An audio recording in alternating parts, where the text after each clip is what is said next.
All right. Good evening, everybody. I'd like to welcome you to the regular school committee meeting of the Abington Public Schools Committee. Today is Tuesday, August 26, 2025. We're here in the Abington Middle High School Library. If I could ask everybody to please stand and salute the flag. I pledge allegiance to the flag of the United States of America and to the republic for which it stands, nation, under God, indivisible, with liberty and justice for all. Thank you. Before we get started, is there anybody who would like to address the committee? I just ask you to come to the podium and state your name and address for the minutes. Okay. Our next step is to read and approve minutes from various sessions. For those of you watching, just so you know, as you know, last year, each month we had an executive session to discuss negotiations. Those negotiations settled, as you saw in July. So we are now voting on all of the executive session minutes. We have to do them individually, so bear with us as we go through it. First step is the executive session minutes from October 29, 2024. I'll be looking for a motion to approve or amend these. I'll make a motion. I'll second. All in favor? Aye. Next up, same thing for the executive session held on November 26, 2024. I'll make the motion to approve. I'll second. All in favor? Aye. Next up, executive session on January 7th, 2025. Same thing, when you get a second, look for a motion to approve in a second. I'll make a motion. Second. Somebody second. So all in favor? Aye. Aye. Perfect. January 28th, 2025 would be the next session we had. Again, I'm to repeat, but just looking for a motion to approve in a second or any amendments. I'll make the motion. Second. All in favor? Aye. Aye. Okay. February 25th, 2025 executive session. I'll make the motion. I'll second. All in favor? Aye. Aye. March 25th, 2025 executive session. I'll make a motion. I'll second. All in favor? Aye. Aye. Weird if somebody's not, right? April 29th, 2025 executive session. I'll make a motion. Second. All in favor? Aye. Aye. As well. May 27th, 2025, the last executive session we had for this matter. I'll make the motion. I'll second. All in favor? Aye. Aye.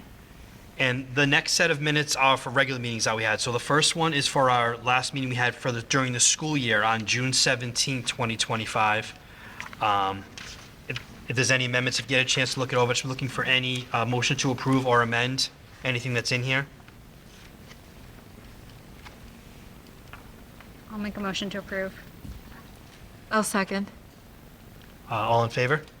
Aye. Aye. And lastly, is our July 8, 2025 meeting that we held over online over Zoom to approve the Unit A and B contracts for the AEA. I'll be looking for a motion to approve those minutes as well, or amend them as needed. I'll make a motion. Any second? I'll second. All in favor? Aye. Aye. Okay. Up next, we have Dr. Basta, professional development update. Yeah. Welcome back, everyone. We were happy yesterday to welcome back all of our staff, and I'm sure you'll hear more about that from Dr. Michella. Today was our full PD day for all of our certified staff. It went very well. This year's professional development is centered around enhancing family and community engagement, which is aligned with our strategic plan that we developed last year. Today's kickoff in that area focused on certified staff learning how to use the one-to-one messaging app called Rooms that is part of the suite of products related to our website through ThrillShare. So some families may have received messages today, or maybe all families received messages today from teachers introducing themselves and welcoming them to the new school year using this new platform. So there's more training that needs to happen over the next few months, and teachers and other staff will become more adept at using this new tool. But the idea is that families have one platform that they can learn to use to interact with their teachers if they're not using email or phone call or in person, rather than your second grade teacher uses Remind and your fourth grade child's teacher uses Classroom Dojo, and then someone else uses another platform. So we think this is a big benefit for our families and the community. It also translates automatically into a family's home language. So it replaces another app that we used to use for our families who had a different home language other than English. In the past, we used Talking Points. So this is one app that does all of that and will be used by all of our pre-K to 12th grade teachers who choose to engage in one-to-one messaging with families. Anybody have any questions about the app or about that training today? I have a question for the families. And admittedly, I haven't perused the website because this is just something I'm realizing in the last few hours. Are there ways to change, or do we have trainings available, like a Word doc available for families to understand the notifications, and if you can do different notifications for different groups? So for example, you have 3 children, one in Beaverbrook, one in Woodsdale, one in the high school. You may not want a notification for every high school teacher's change because there are 7 of them and your high schoolers on it, but you may want the notifications for your Beaverbrook student. Do we know if there's training for parents and if those types of things are So available? I have not looked myself yet. Yep. I can like 90 to 95% be sure that if it's not already on our website, our IT department, especially our technology integration specialist, Vicki Graham, has developed that and Okay. will be getting it on the website if it's not there already. Okay, awesome. She's very good at putting up trainings that are text-based, but also with visuals, sometimes videos.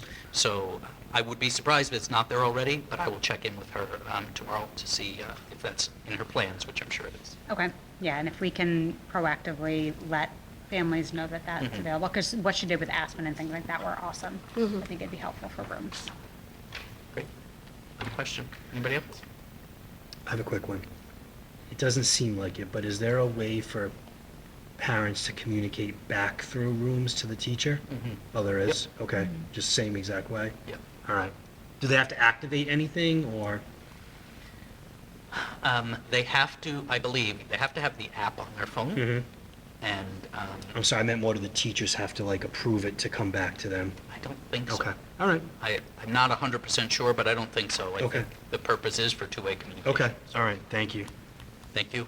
However, Go ahead. However, I think to Chris's point, I would suggest that unless you have received a room's message from your child's teacher, to use email first as a Makes means sense. of communication.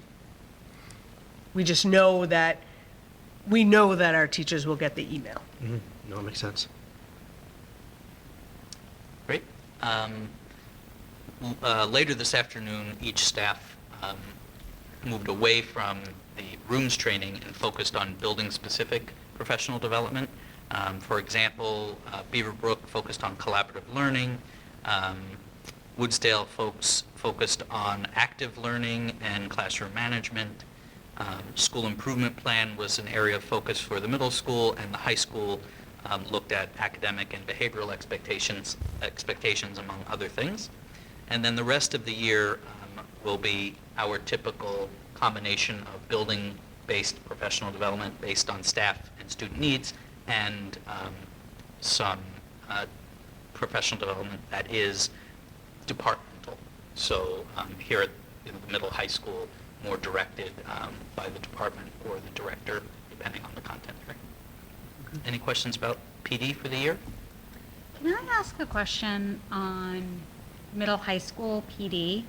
If there's a 7 through 12 departmental discussion, do the 5 and 6, how do 5 and 6 get notified, or do they get like cliff notes of the notes? So our department heads are 7 to 12. Okay, So from grade 6 down, they're working directly with With their their- principal, assistant principal. If they're a special area teacher, there is a director, for wellness or for music. But those other teachers that you're talking about, their PD is typically in conjunction with their administrator, sometimes Dr. Robbins, sometimes I'm involved. We try to make sure it's aligned with what's happening 7 to 12, but it is very different. Okay. Good question. Anybody else? No? All right.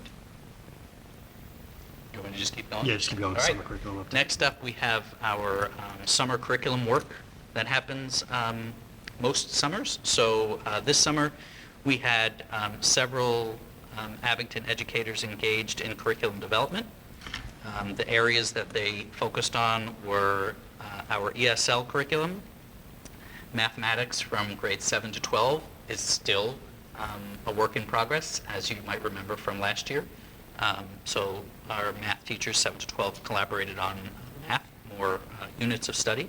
Science in grades 10 through 12, and then also world language.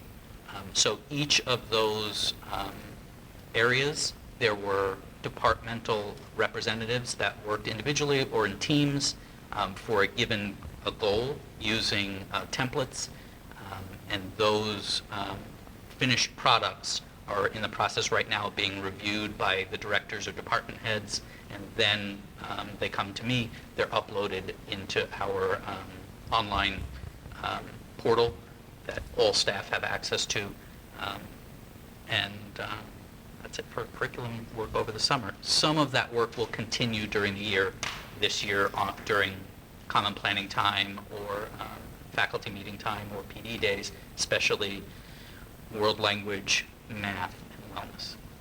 And all of that work is grounded in the Massachusetts state frameworks. Any questions about curriculum work? Great. Moving right along to summer school. Yep. So as we do every year, Dr. Robbins and I are going to tag team this. You'll remember from the fall, not from the fall, from the spring and the winter that we did not offer in-house credit recovery programming over the summer for the high school due to lots of reasons, but mainly low enrollment over the last few years. Instead, we provided, resources and information for students and families to participate in other programs in other districts or online that meet the DESE requirements for the credit recovery that might have needed to be done. But what we did run on the gen ed side of summer programming was our middle school summer academy, where students are recommended and encouraged but not required to attend. This summer we had 9 students from Abington Middle School attend from grades 7 and 8. The classes are split in 2, so there's a humanities focus and then also a STEM focus. And it met for 4 days a week for 4 weeks, 3.5 hours per subject each week. So from what I've heard, excuse me, it was, I believe these are allergies, I'm not sick. From what I heard, it was successful. We do have to continue, I think, to look at the feasibility of running this every summer. Families are paying for it, but the number of students and the cost of the staff, it's a careful balance that we have to find. And, it's something that we'll be talking about at the district and the school level about feasibility for next summer. Any questions about the middle school summer program? Less middle school, but I'm just wondering, do you know if there were students, high school students, who went out elsewhere to earn credit recovery? I do not know. Okay. My guess is yes. I will check with the Director of Guidance, Christina Park, to find out. Thank you. Thank you. And now I'll pass it over to Dr. Robbins. Thank you, Dr. Robbins. Yep. Hey everyone, thanks for having me. And I'm here to just share a few quick notes about our extended school year, which is our special education summer program. First is just a reminder to the listener The intent of the extended school year program is to prevent regression for our students with disabilities over the 11 weeks of summer, and also simultaneously to promote readiness for the next grade level. The summer definitely just also allows us some opportunities to trial some new interventions. So suppose a student we expect to be ready, or we anticipate might be ready for less support during their day, we might trial less support during our summer program to see if in fact the student is ready. We also kind of experiment with grouping, and so it really informs our practice while providing a nice service to students. Also, whenever possible, our staff try to provide interesting and fun learning opportunities, something that's pretty common in our visits to the library, for example. And so what I wish to share with you now are just some of the basic details of our program, and then just let me know if I can provide any more information. This year we have 23 certified staff who served as the lead for our classrooms. We ran a special ed classroom for each grade level, and then at the preschool level we ran 3, and that just helps us to control the numbers. In order to support the work within each classroom, there were a total of 25 paraprofessional supports, including some instances of one-to-one paraprofessionals. The program that we run serves the grades pre-K to grade 10. The reason it stops at grade 10 is just because we currently don't have students at the grades 11 and 12 level who require support, but we just make those decisions on an annual basis. So it very well could be that next year this serves grades pre-K to 11, but we'll see. What's addressed during that time? This is all just IEP goal driven. In order to organize the classrooms, the teachers emphasize ELA and math programming. But for each student, we make sure to emphasize the objectives that are on their goals so that they get extra practice in goal areas. And some students may need social skills and behavioral supports, and we make sure our classrooms offer that as well. This year, we had 128 students participate. And the duration of the program is it's just 3 hours and 45 minutes a day, 8:30 to 12:15, 4 days a week. For the 4 weeks in July that follow the July 4th holiday, so it makes for a total of 16 days. Some of our students do receive transportation, but that's all IEP dependent. So those are the highlights of the summer program. Can I answer any questions about it? Dr. Robbins, is 128 in line with, a lot higher than? I just don't remember what it's been in the past. Yeah, it was a little lower than last year. Okay. But only by about a 10 or so. Okay, so in Yep. line with it, kind of. Okay, Yep. all right. That's all I had. All right, nice to see everyone. Thank you. Dr. Robbins, I'll take the next. If anybody has any questions, you can answer, but I know Okay. it's generally. So in front of you is the list of home education program requests that Dr. Robbins has vetted and provided us to approve. If there's any questions related to the program, Dr. Robbins can answer it.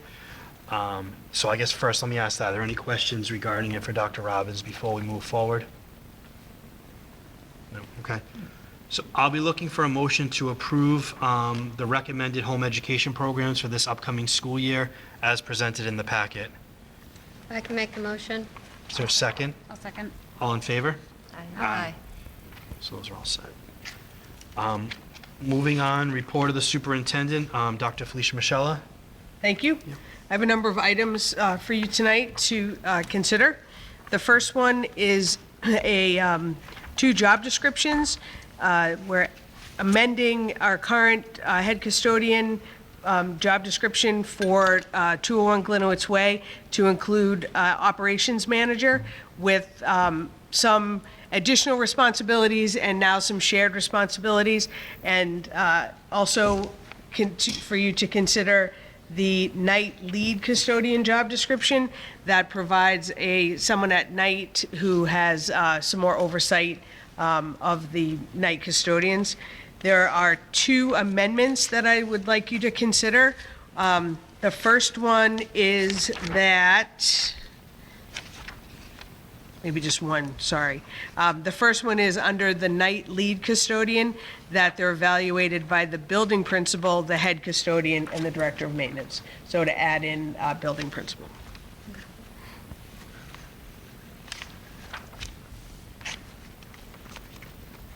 Does anybody have any questions on those two for Dr. Michella? Do you want me to motion them separately so we can say amended for the second one? Or Sure, I think you can do Okay. it together. So I'll be looking for a motion to approve the 201 head custodian operations manager as presented and the night lead custodian as amended by Dr. Michella to include building principal in the evaluation process. I'll make the motion. I'll second. All in favor? Aye. Thank you. Yep. Next, I have for you the consideration of the Abington Cafeteria Association memorandum of agreement. We met with that association over the summer and they have voted unanimously to accept the terms of the agreement. I should also mention and thank Pam Neely for her involvement also with the negotiations with custodians, cafeteria, and maintenance.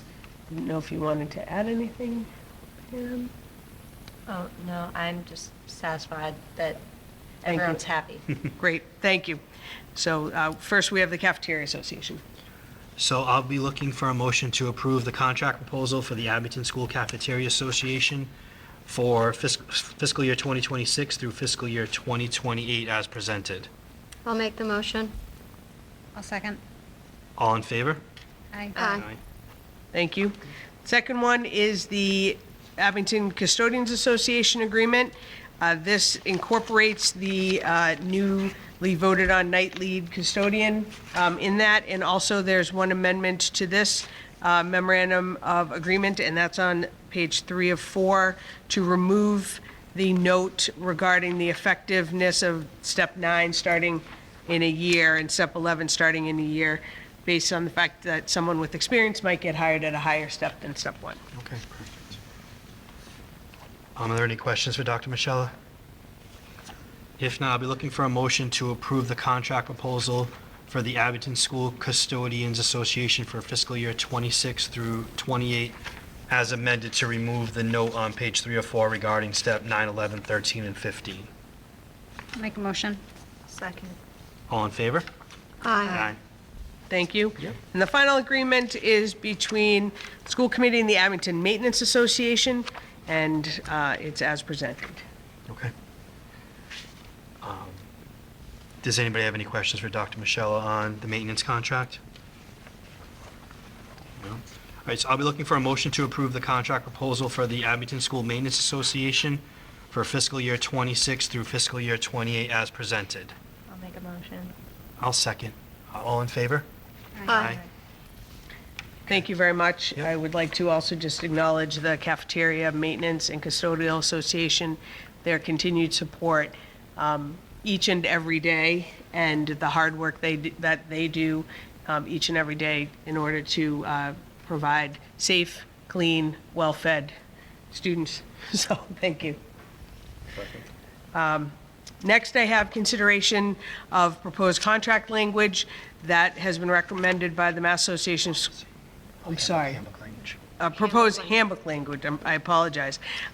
Proposed handbook language that's been recommended by the Mass Association of School Committees to be included in all of our handbooks. Does anybody have any questions for Dr. Michella before we vote on the proposed language? No. All right, I'll be looking for a motion to approve the updates to the school handbook language as presented in our packet. I'll make the motion. Is there a second? I'll second. All in favor? Aye. Thank you. Yep. Now, my favorite part of my presentation, my back-to-school report. So as you know, tomorrow is the first day of the 25-26 school year.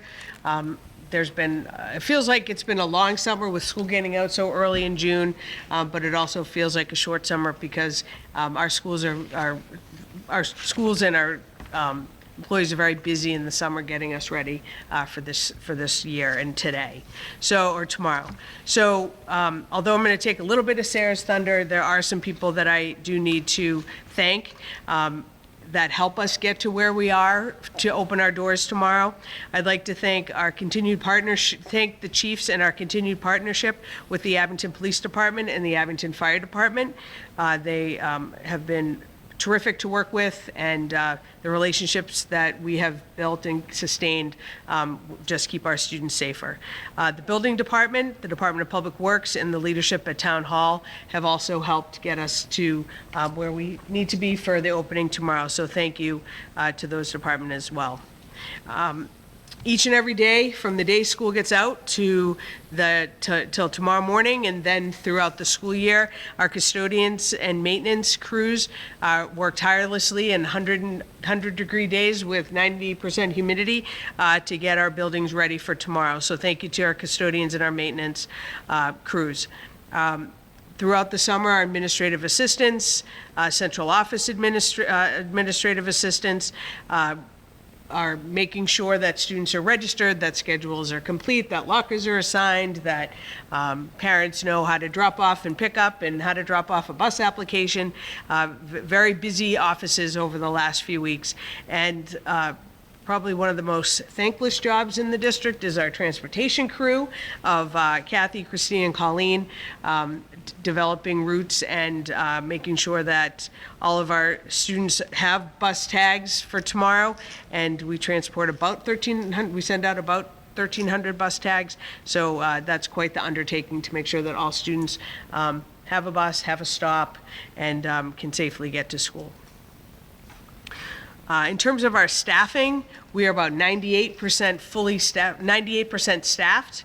We have very, very few openings right now. We have a few paraprofessional positions still to fill, and we do have the EL director position also that's open right now on School Spring, and I know Dr. Robbins has been doing interviews for that, and Dr. Robbins will act as the EL director until we have someone in that place. So thank you, Dr. Robbins.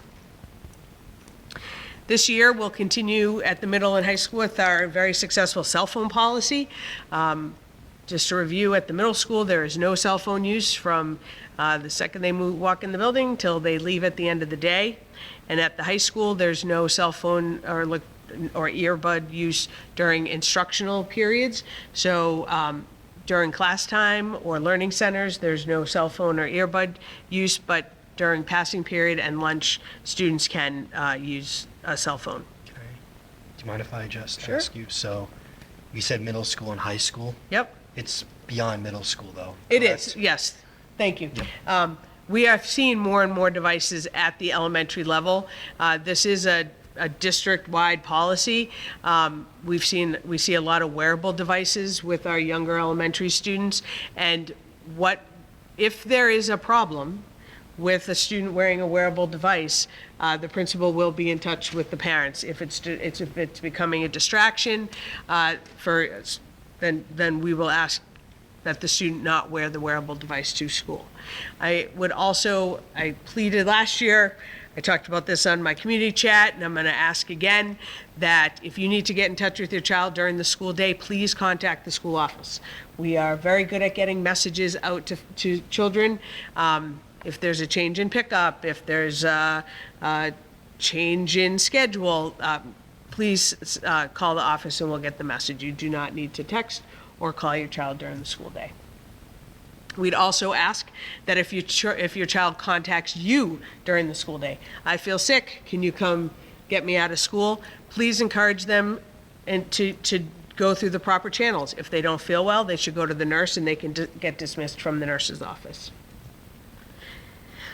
I'm happy to report that through our collaboration with the Abington Police Department, we're starting the school year with our 2.5 SRO officers. We have Officer White, Officer Morgan, and Sergeant Harlow will be with us starting tomorrow, so we're very excited about that.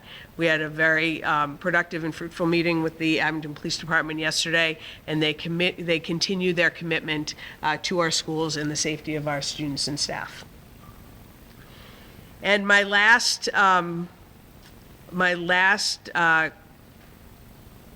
please be patient over the next couple of days. Traffic in town changes a lot once school is in session. We have much more traffic around our schools. We have buses and bus stops and new bus stops and new children getting on buses at new bus stops, so please be patient. I know the police department will be around and watching buses and watching around our school zones as well. Slow down. Student safety is our number one priority. There's active drop-off lanes in all of our schools. First few days, students are super anxious and excited and may pop out on the wrong side of the car. Be careful if you're passing a car that has stopped. Please don't be in a rush the first few days around our schools while people are still trying to figure out the timing of things. I know here at the middle high school, especially the first few weeks, we have a lot of middle school parents coming as high school parents are dropping off, which increases the traffic in around this building. And over the next 2 or 3 weeks, that settles down and people get into a better routine. Please be patient. On next Wednesday, which is September 3rd, we start our kindergarten and pre-K, which adds another level or layer of complexity to the traffic in and around our buildings. Here at 201, we add pre-K vans and parent drop-offs, and at Beaver Brook, we add kindergarten and parents who have never been in the drop-off lane and then realize they really need to park and get out of the car, and we have students who really do want to come to school, but they don't know it yet, so they're crying and don't want to leave. Patience is a virtue over the next couple of weeks. And lots of picture taking, which slows everything down. Thank you. I'm gonna give my spiel about that too, although I think Sarah might too. We encourage families to be super excited about school and take pictures of their students getting on the bus. We have some buses that have 50 and 60 students.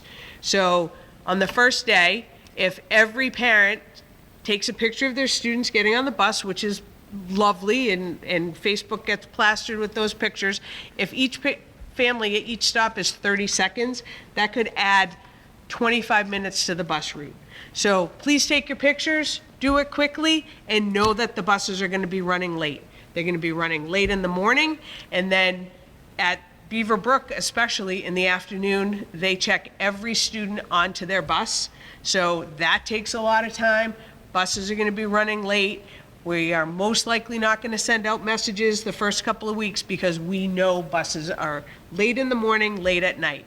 Please be at your bus stop at the time that's indicated on the letter that got sent home with your bus tag. You'll know better mid-September exactly what time the bus gets there. And same with the afternoon. You're probably going to talk more about this too. I just took your entire spiel. It's okay. All right. And at the Beaver Brook, an adult must be present for your child to get off the bus. If no one's there, then they return them back to Beaver Brook. Thanks. Sorry, Sarah. That's okay. Okay. Director of Finance and Operations, Ms. Saragini. Good evening. I hope everyone had a great summer. I'm going to switch things up a little bit and go right into transportation, just to get that flow going.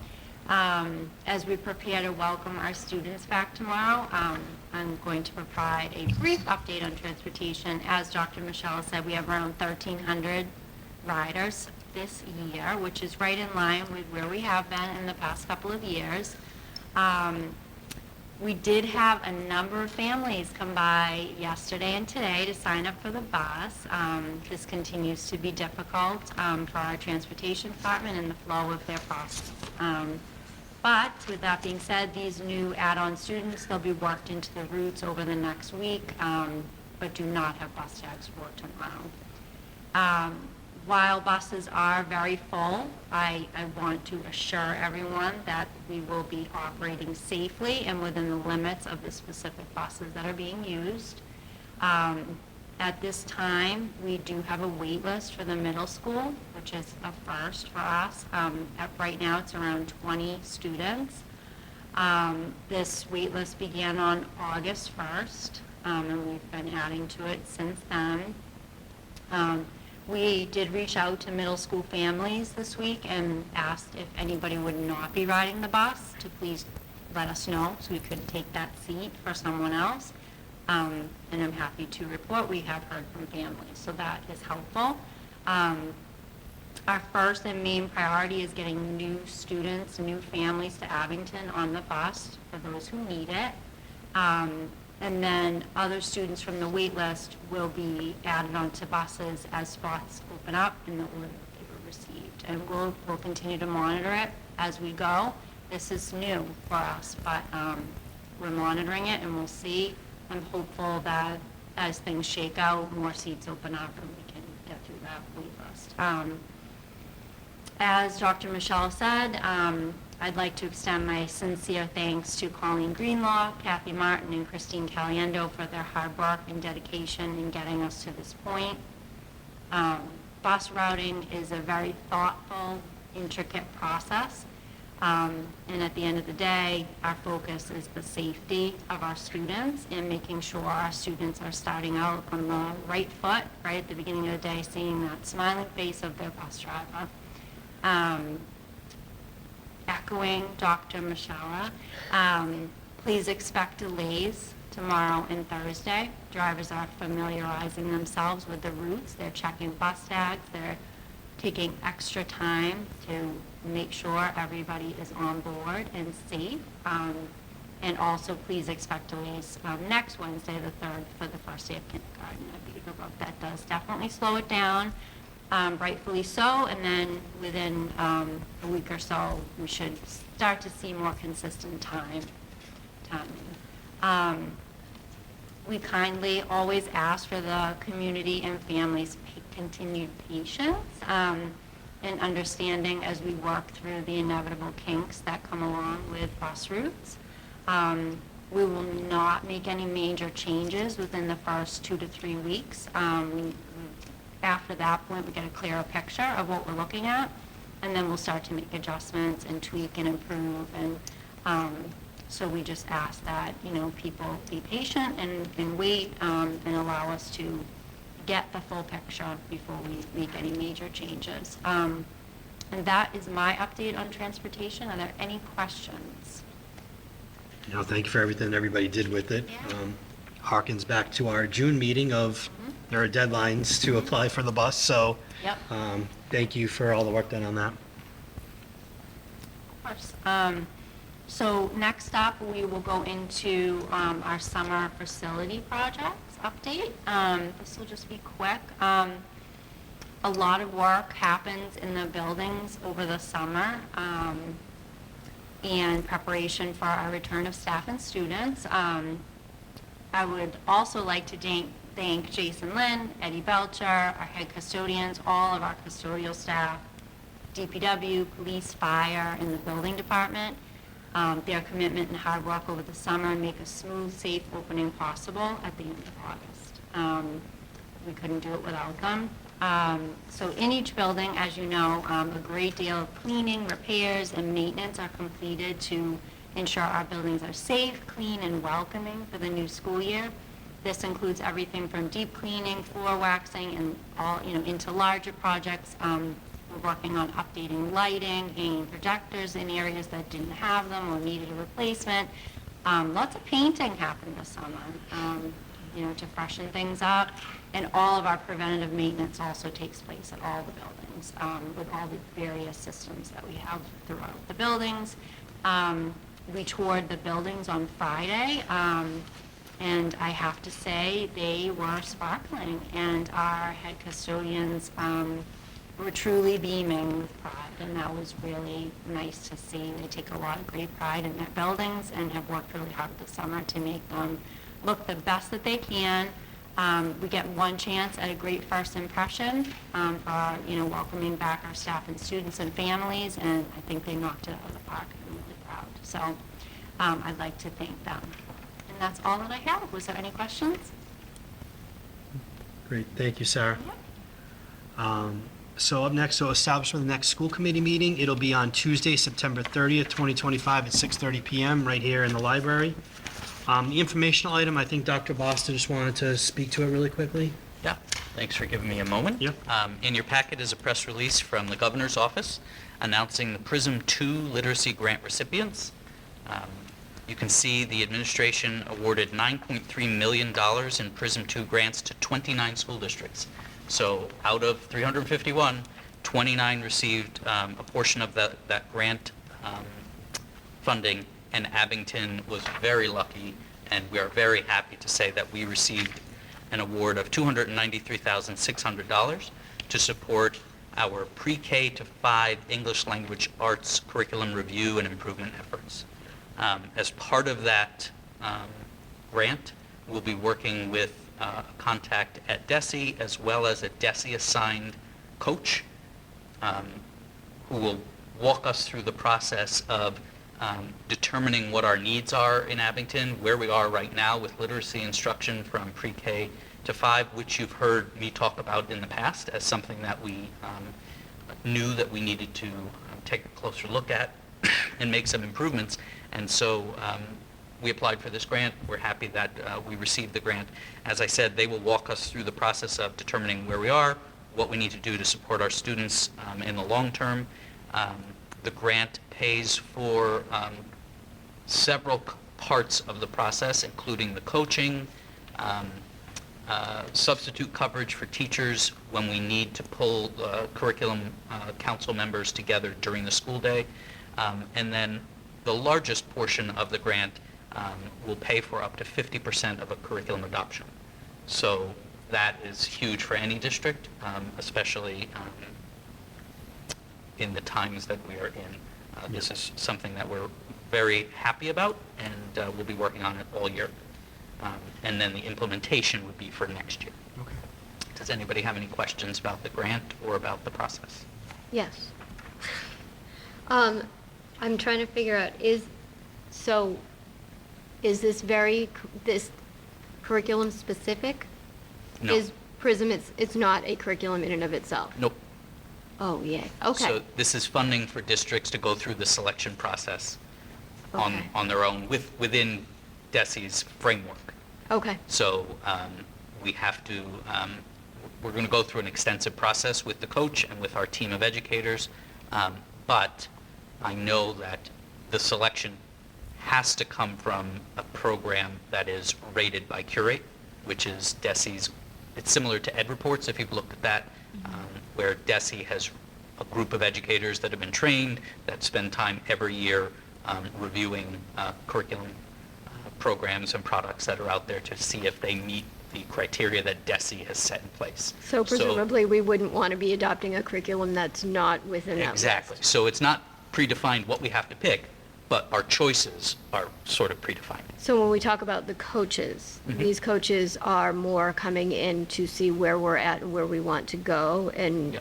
They're facilitating the process, okay, providing professional development for the folks who take part in the committee so that we're all on the same page on best practices and the DESE guidelines and requirements, and then helping us through any piloting or field studies that we might do, and then the ultimate implementation. So professional development will come from, at the end, from a publisher on how to implement that particular program, but it's also being supported by the coaching staff on how to implement best practices. and this is K through 3 or K through 5? This is pre-K to 5. Sorry, pre-K to 5. Yep. Okay, So the grant was actually pre-K to 3. that's what But I we are thought I doing a read. pre-K to 5 adoption because that's what our plan was all along. And so our contact at the state and our contact at the consultant, they are aware of that and happy to help us with that process. Excellent, okay, thank you.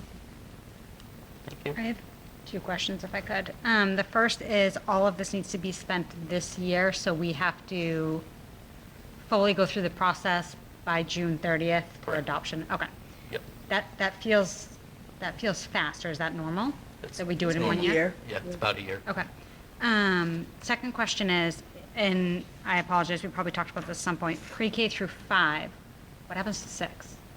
So 6th grade and up, so 7th grade and up, Yeah, to that's- your earlier yeah. question, 7th grade and up have been working as a department for years on units of study that are district developed Yep. with the guidance of their department head. 6th grade, 6th grade a year ago went through or actually a year and a half ago, went through like a 4-month curriculum review and determined there really wasn't anything out there that met their needs based on teaching in the district, knowing our students. And so they made the determination as a team to follow what was happening 7 to 12. Okay. So for the last year and a quarter, I would say, they've been working as a team, developing unit by unit, using materials we already had, asking for certain resources to be purchased if we didn't have them, and I've been a part of that process. So sixth grade is sort of, you're right, they're kind of, what's happening with sixth grade? That's why they're not included in this, but they're also not included through 7 through 12, but they are following 7 through 12. I assume to a degree they'll be impacted by the choice in the, what 5 focuses on in the vernacular and all of that. So I would assume that 6 will also have to adjust as K through 5 finally, or pre-K through 5 finally. They may or may not. Okay. Most of the programs that are approved or highly rated through Curate right now follow all of the same best practices. Okay. And that's what sixth grade is looking at when they've been developing their units. So hopefully there's not too much that needs to be adjusted. Okay. Thank you. And there's also the mass curriculum frameworks that are specific for grades. So regardless of what program is purchased, there's still our written curriculum and the state frameworks with textbooks and materials that supplement those two things. Excuse me. Thank you, Dr. Bosta. Thank you. Appreciate it. Dates to remember, you may see it's more robust than it has been in the past. Thank you to Mrs. Gaylor from the school department perspective. Anyway, she's been working with town parent groups to provide their specific dates as part of our monthly meeting, so it gets out there a couple different times. Friday, August 29th, and Monday, September 1st, due to Labor Day, there is no school in the district.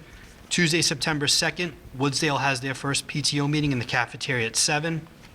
Wednesday, September 3rd, the Abington Music Parents meet in the band room at 6:30 p.m. Thursday, September 4th, the Beaverbrook PTO meets in their cafeteria at 7. And in addition, the Abington High School open house is also Thursday, September 4th from 5 to 7 p.m. here. On Monday, September 8th, the middle school PTO meets in the cafeteria at 6:30 p.m. One that's not on here, but we just want to add, on September 14th, which is a Sunday, the Music Parents Festival takes place here in the cafeteria, in the middle high school cafeteria, and I believe up here as well, because there's so many vendors from 10 to 3. On Wednesday, September 17th, the high school boosters have their meeting in the cafeteria downstairs. Thursday, September 18th is an in-service early release day. And Sunday, September 21st is the Abington Copes annual road race that takes place at starting at the Woodsdale School at 9 a.m. I just want to hit, within the personnel, I just want to congratulate the upwards or close to 30 teachers who received professional teacher status officially Monday from Dr. Michella. So congratulations to all of them, and good luck to all the students and staff as we start another school year here in Abington. Does anybody else have anything to add? Besides that, just the point to remind people that the craft fair and the Copes race are usually on the same day. They are a week apart, so the people who are thinking that they're going to happen on the same time, craft fair is in fact a week before the Copes race, so they're not for people. mistaken with that. Yeah. Yes. And it's unusual to just see adjournment without having a big paragraph after it, so. And it was also really nice to see students taking part in the opening day with the teachers. Yeah, yep. That was pretty Oh, yes, yes. incredible. Thank you to the students saying the national anthem and the marching band that performed to start the program on Monday. So with that, I'll be looking for a motion to adjourn. Make a motion. I'll second. All in favor? Aye. Thank you very much. Thank you.